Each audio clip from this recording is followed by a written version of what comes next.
Hello guys, welcome to home made. അപ്പോൾ ഇന്നത്തെ recipe ഒരു സിമ്പിൾ ആൻഡ് ഈസി ആയിട്ട് ഉണ്ടാക്കാൻ പറ്റുന്ന ഒരു പാവക്ക മെഴുക്കുവരട്ടിയാണ്. എല്ലാവർക്കും ഇഷ്ടപ്പെടും, കയ്പൊന്നും അത്രയും ഉണ്ടാവില്ല.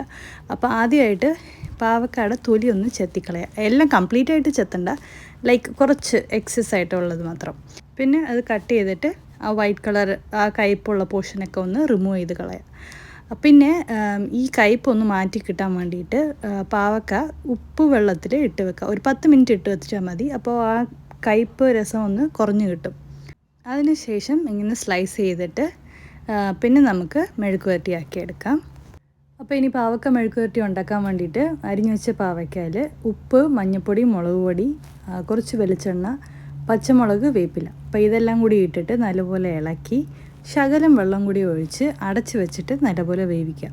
വേവിച്ച് വെള്ളത്തിൻ്റെ അംശമൊക്കെ പറ്റി വരുമ്പോൾ കുറച്ചും കൂടി എണ്ണ ഒഴിച്ചിട്ട് അത് നല്ലപോലെ റോസ്റ്റ് ചെയ്തെടുക്കാം.